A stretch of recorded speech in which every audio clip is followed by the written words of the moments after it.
L निनोचं संभाव्य संकट घोंघावतंय. बळीराजाची खरीप हंगामाची लगबग सुरू झाली आहे. खरीप हंगामासाठी शासन सुद्धा सज्ज झालंय. या सगळ्या महत्त्वाच्या घडामोडींचा आढावा आपण आजच्या बुलेटिनमध्ये घेणार आहोत. नमस्कार, मी देवयानी. महाविजनमध्ये आपलं स्वागत आहे.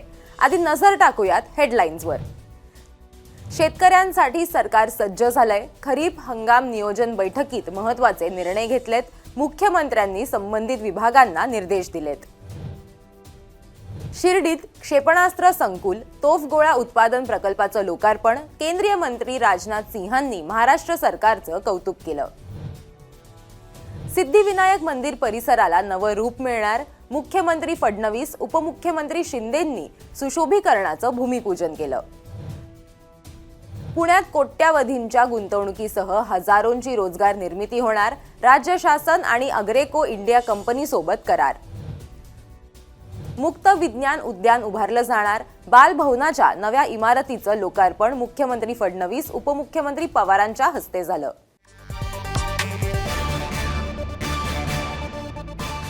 एल निनोच्या पार्श्वभूमीवरती शेतकरी चिंतेत आहेत. अशातच खरीप हंगामाची तयारी बळीराजानं सुरू केली आहे.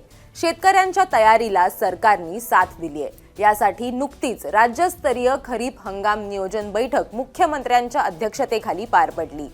पीक कर्ज, खत व्यवस्थापन व जलसंधारणावरती शासनाचा विशेष भर असल्याचं या बैठकीत दिसून आलं.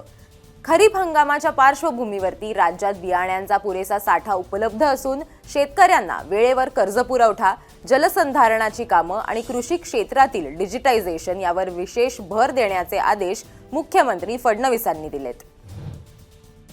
अतिशय कडक शब्दामध्ये राष्ट्रीयकृत बँकांना हे सांगण्यात आलेलं आहे की त्यांनी 80% वर टार्गेट पूर्ण केलं पाहिजे.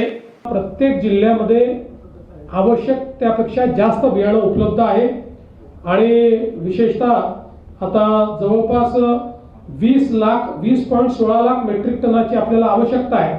त्याच्या अगेन्स्ट 28 लाख मेट्रिक टन एवढं आपल्याकडे बियाणं उपलब्ध आहे. कर्ज देताना सिबिल स्कोअरच्या कारणावरून शेतकऱ्यांना अडचणी येऊ नयेत यासाठी सर्व बँकांनी आपल्या शाखांना सूचना द्याव्यात असे निर्देशही मुख्यमंत्र्यांनी दिलेत. आता संरक्षण क्षेत्रासंदर्भातली महत्त्वाची बातमी. देशाच्या आणि महाराष्ट्राच्या इतिहासातलं एक ऐतिहासिक पाऊल शिर्डीत उचललं गेलंय.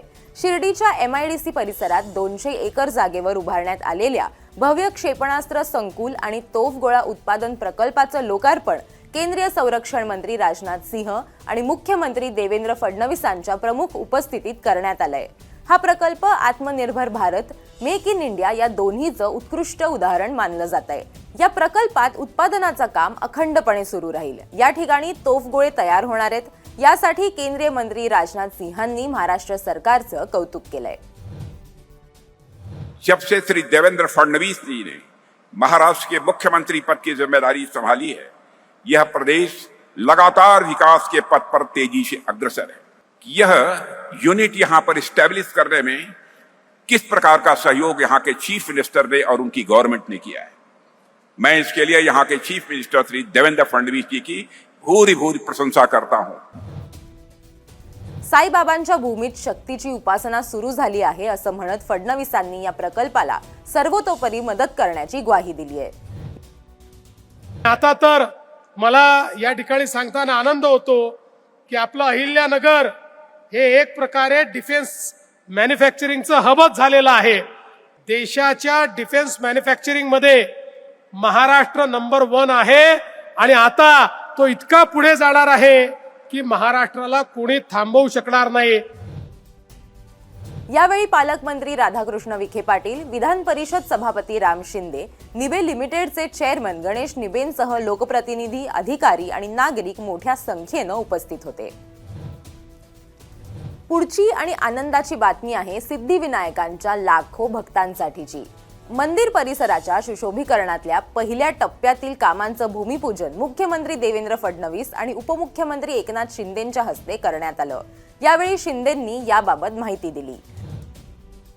सिद्धिविनायक मंदिर जो है यहाँ पर मुंबई का आराध्य दैवत है और यहाँ पर ये बहुत पुराना 225 साल पुराना है. ये कॉरिडोर का पहला टप्पा है. 2 वर्षात दो साल में लगभग पूरा ये कॉरिडोर हो जाएगा और ये मुंबई कॉरपोरेशन के माध्यम से अभी ये पहला जो फेज़ है वो शुरू हुआ है। एकूणच या प्रकल्पामुळे दररोज दर्शनासाठी येणाऱ्या भाविकांना अधिक चांगल्या सुविधा आणि प्रसन्न वातावरण मिळणार आहे।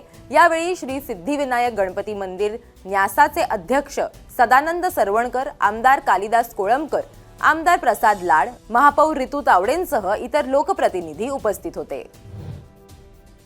पुण्यात सुमारे 400 कोटी रुपयांची गुंतवणूक आणि सुमारे 1000वर थेट रोजगाराची निर्मिती होणार आहे। याचं कारण ठरलंय एक करार। राज्य शासन आणि अग्रेको इंडिया कंपनीत मुख्यमंत्री देवेंद्र फडणवीस यांच्या उपस्थितीत सामंजस्य करार पार पडला। या कंपनीला उत्कृष्ट कार्यपरिसर मिळण्याबरोबरच आवश्यक सर्व सहकार्य केलं जाईल असं आश्वासन मुख्यमंत्री फडणवीसांनी दिलंय। हे केंद्र स्कॉटलंड नंतर अग्रेकोचं सर्वात महत्त्वाचं जागतिक अभियांत्रिकी आणि उत्पादन केंद्र असणार आहे। या करारावेळी अधिकाऱ्यांसह अग्रेको इंडियाचे संचालक आणि पदाधिकारी देखील उपस्थित होते। मुंबईतील चर्नी रोडच्या महाराष्ट्र राज्य जवाहर बाल भवनाच्या परिसरात मुक्त विज्ञान उद्यान उभारलं जाणार आहे। मुख्यमंत्री फडणवीस आणि उपमुख्यमंत्री सुनेत्रा पवारांच्या उपस्थितीत बालभवनाच्या नव्या इमारतीचं लोकार्पण करण्यात आलं। बालभवन ही केवळ इमारत नसून लाखो मुलांच्या स्वप्नांना आकार देणारं प्रेरणास्थान असल्याचं सुनेत्रा पवार यावेळी म्हणाल्या आहेत। नवीन वास्तूमुळे महाराष्ट्रातील बालकांच्या कल्पकतेला नवे पंख मिळतील। मुलांना मातीशी, रंगांशी आणि संगीताशी जोडण्याचं महत्त्वपूर्ण कार्य बालभवन गेली 75 वर्ष सातत्यानं करत असल्याचंही उपमुख्यमंत्री पवार म्हणाले आहेत। उद्घाटन प्रसंगी मंत्री दादाजी भुसे, मंत्री मंगलप्रभात लोढांसह इतर लोकप्रतिनिधी आणि अधिकारी उपस्थित होते। या होत्या या आठवड्यातल्या काही महत्त्वाच्या बातम्या। तुम्हाला हा व्हिडिओ कसा वाटला ते आम्हाला कमेंट करून नक्की सांगा आणि मुंबई तकला सबस्क्राइब करायला विसरू नका।